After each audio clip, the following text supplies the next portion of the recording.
Good morning guys! Good morning everyone! So maaga po tayong gumising na nandoon tayo sa lugar ng aking nanay at ng aking kapatid. So dahil wala pong ibang maasahan, maaga po tayong gumising, bumaba po tayo sa kalsada para puntahan natin yung driver. Ayan, na magbibili po o maghahakot ng hollow blocks, semento, bakal at everything para sa hangtod ng aking namatay na kapatid. So salamat sa buhay ng mga taong iyon kasi kundi dahil sa kanila mahihirapan tayo maghanap ng magdadala ng materials doon sa cemetery.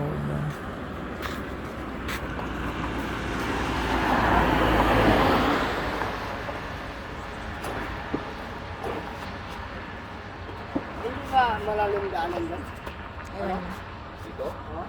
Di po anak ko nakapasok. Yung nakaraan kasi, bakulo ko dyan. Andyan? Di doon tayo sa kabila magdaan sa baybay? O doon na lang tayo magdaan. Natin malalim. Masigurado doon. Ay buhangin man kasi. O kasi, ano, dito lang.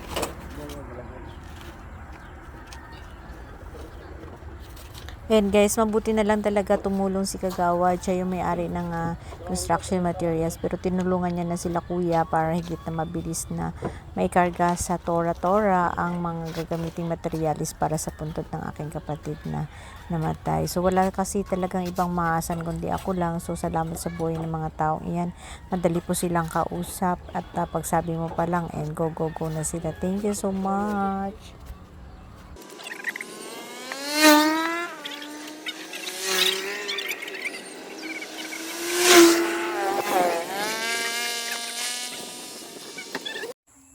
Everyone, good morning. Happy New Year po sa lahat.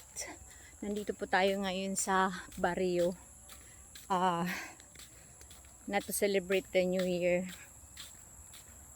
Pero nandito po tayo kasi namatay po yung ating yung kapatid ko, my younger sister. I am the eldest among the 5 and that sister is pangatlo po siya. So namatay po siya ng 31 and then nandito po tayo kami ni nanay kasi inayos natin ang kanyang burial, okay na rin, settle na lang natin ang kanyang pupuntahan ng kanyang magiging bahay sa sementeryo at thankful kasi ang mga tao po dito sa amin ay very supportive, especially mga relatives na rin po ito.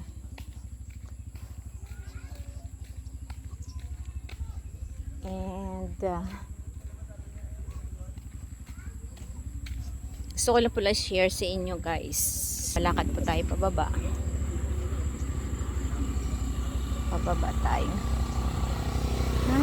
Uy! Gerson! Lakad tayo pababa guys.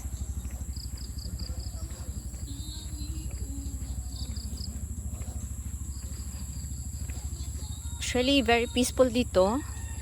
And once in a blue moon, every time and then kapag may time po tayo, pupunta po tayo dito para i-visit si nanay at syempre yung aking mga kapatid na dito ba nakatira. So ito po yung barangay hall namin dito.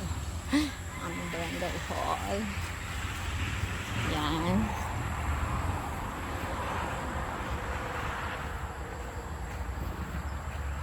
Sinisemento pala yung daanan, yung kanilang pathway.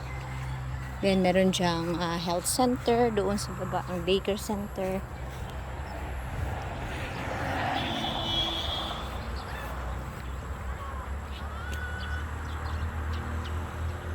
Kawawa yung aso.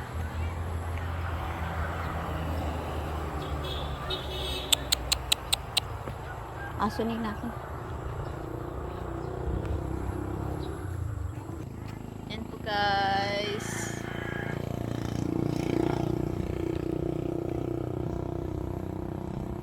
parang aso ni nanay yun. Hinahanap ng kanyang mga anak.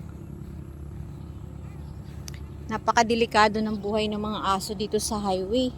Ang bibilis ng mga guys, ng mga sasakyan. Oh my gulay, biglang tatakbo, salpok ba yun? Ay! Ako!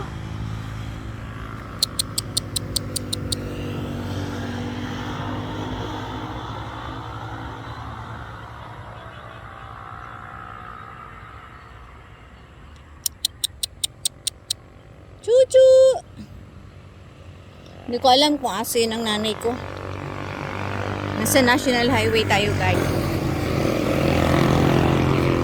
So, from there to there. Ayun yung aso. Ano kayang hinahanap niya?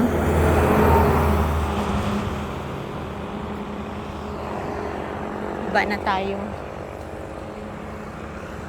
Nakakatakot tumawid. Parang tingin ka sa left, sa right, and tingin ka sa left. Hey guys, thanks for So, yun po elementary school and then the barangay hall. Doon sa taas.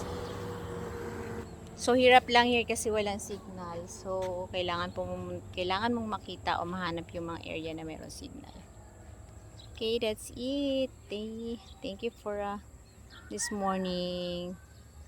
That's the updates.